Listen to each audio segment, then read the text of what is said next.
Hello everybody, this is Digital Blackboard by Sachin P. Nagmute, Assistant Professor at St. Vincent Pallotti College of Engineering and Technology, Nagpur.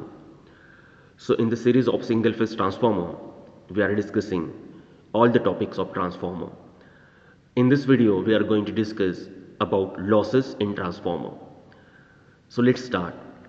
So as we know that there are three main parts in transformer, an iron core, then primary winding and then secondary winding. In an iron core there is existence of flux, and in primary winding and secondary winding there is flow of current. So losses in transformer takes place because of these two parameters, that is because of flux and because of current. So there are two types of losses in transformer. The first loss takes place in the iron core, is called as iron loss or core loss, and the second loss which takes place in the primary and secondary winding is called as copper loss. Now as the primary and secondary winding is made up of copper wire, it's mainly called as a copper loss. So these two losses are there, iron loss and copper loss. We are going to discuss each loss in detail. So first of all, we will discuss about the iron loss. So it is clear that iron loss is taking place in an iron core, and in the iron core there is existence of flux. So but natural, the losses because of flux is nothing but iron loss. Now why the losses because of flux is taking place? So we know that transformer works on AC supply. So when we provide AC supply to the transformer, it magnetizes the core. So after magnetization of the core, there is existence of flux, and the nature of that flux is alternating. Then as the nature of this flux is alternating, this flux is changing with respect to time. So alternating flux or changing flux is there in the iron core.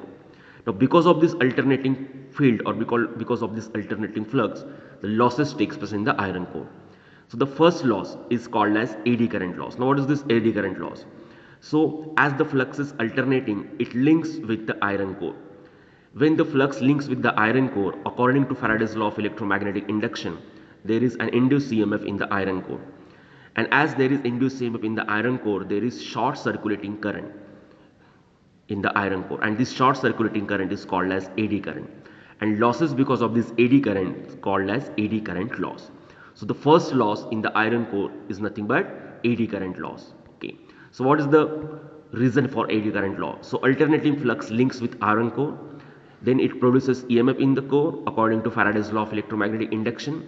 EMF produces short circulating current in the core called as eddy current, and losses due to eddy current is called as eddy current loss.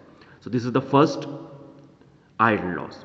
Now as we know that the nature of the flux is alternating, so before magnetization of that iron core, all the molecular magnets or dipoles in the iron core are in random direction.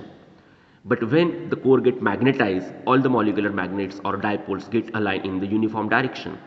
But as the magnetic field is reversible or alternating, so this dipoles has to change its orientation after every half cycle.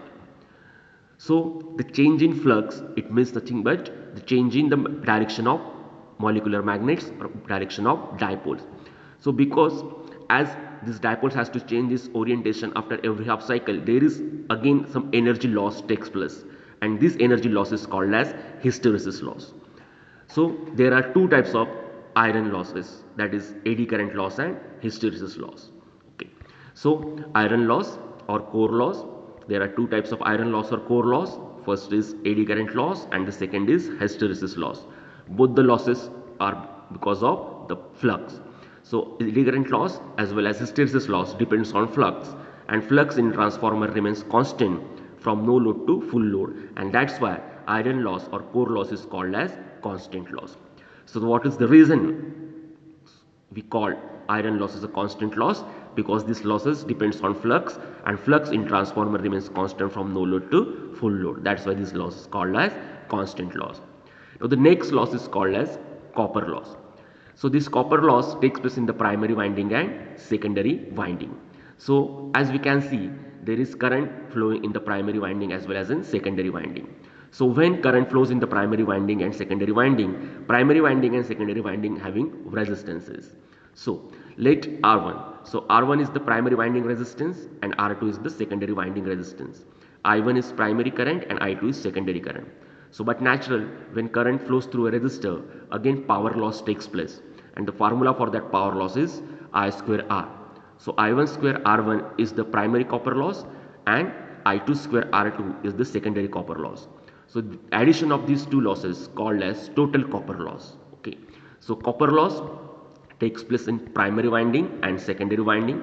These losses are because of current in the primary winding and secondary winding. So these losses depends on current, and current in transformer depends on varying load condition, because according to the loading condition the current of primary and secondary will vary, and that's why the copper losses are called as variable losses. Okay, so copper loss is called as variable loss. So why copper loss is called as variable loss? Because these losses depends on current, and current in transformer depends on varying load condition, and that's why copper loss is called as variable loss. Okay, so in this video we have discussed the topic, that is losses in a transformer, and one thing is very important, that both the losses are power losses and result in the form of heat, and therefore because of these two losses the temperature of transformer, of the temperature of machine increases. So I hope you understood this topic very clearly. So please like, share and subscribe channel Digital Blackboard, and for any query you can contact at sachinnagmote@gmail.com. Thank you very much.